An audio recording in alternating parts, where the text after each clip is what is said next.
helping us in our project. I got a couple of questions I'd like to ask you, and I hope you can help us out. My first question is, what do you think are the reasons people migrate to the United States?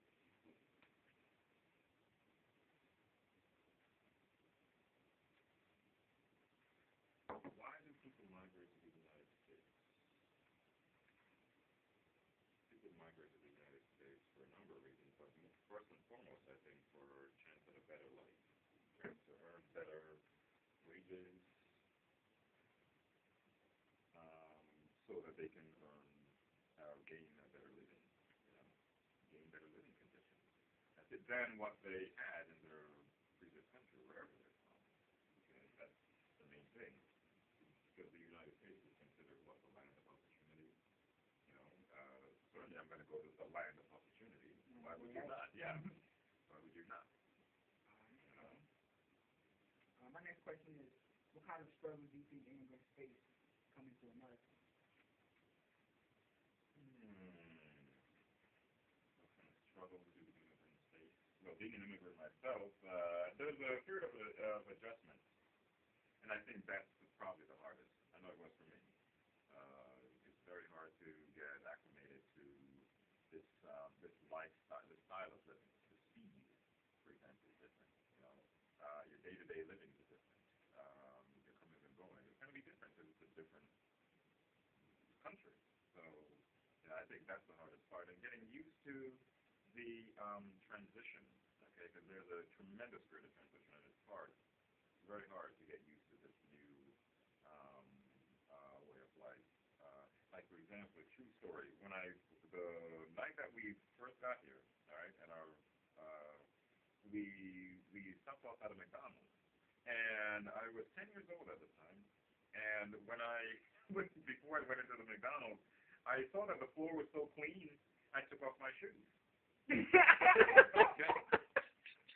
It sounds funny now. We're like, but I looked down and I said, "Wow, this must be clean," because that's what we do when to go into going to the house. You know, you take your shoes off. And I looked down and I said, "This is too clean." So I said, "Oh, it must have just been clean." So I took my shoes off. And then my mother was like, "No." I'm like, "Oh, sorry." It's kind of crazy, but you think about it. And things like that is just, it takes time to get used to that. Respect, yeah, it takes time to get used to the different, the different practices, the different habits. So I think that's the hardest part. That's definitely the hardest part. All right, my next question is, do you think they live better in America or a native land? Do immigrants live better in America? I wouldn't necessarily say better in all aspects of their life. There's a chance for them to earn more, and perhaps a chance to learn more. But I don't think it's necessarily better, just different. Different. Yeah, I would say different. I wouldn't necessarily say better. Because you have people who come here and they turn into absolute jerks.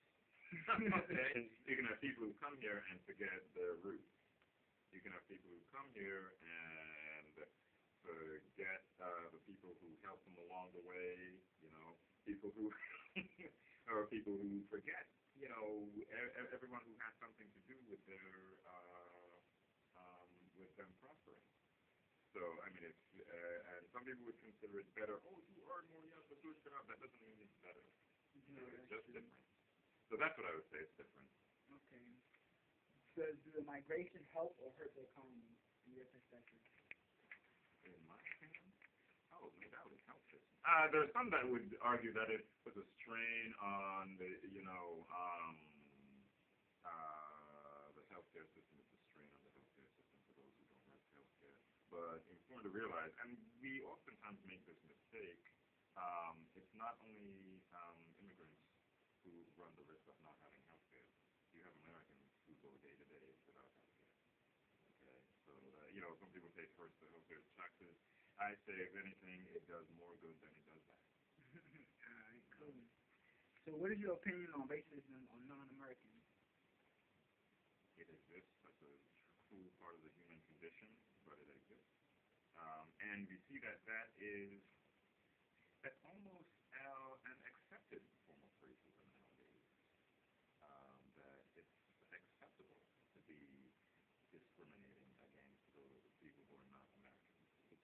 tolerate it a little bit more than it used to. And we see that increasing, and that's a very dangerous level to be at. Accept the notion of acceptance, basically. America embraces racism. Of course, it was both sides. I mean, there's no denial. Well, people would like to deny that, but that's a fact. We're born in racism. Yeah. That's cool. All right. My next question is, what do you think the government should do on immigrants trying to gain legal status? Well, it's interesting because you're familiar with Ellis Island and the Statue of Liberty? Yeah. Okay, what's printed on the Statue of Liberty is bring us you're poor, you're hungry, you're tired, you're yearning to be free. I think that says it all. Why would we not uphold that? That's true. Okay. All right. What is your perspective on the American dream? That's of the American dream. Yes. Now I know some would embrace this more so than others. This idea. Yes, sir. Including our cameraman here. But the idea of the American dream, if money is at the center of that dream, then only a deadly disappointment will follow. So it should be, if there is an American dream, it should be to become something significant, more than what you were, and money does not make one significant. We think so, but it does not. It should be to do something meaningful, to have a deep, purposeful meaning to your life. That should be a dream. And if you can achieve that dream in America, then that is my view of the American dream. All right, cool. Thank you for helping us out. Sure.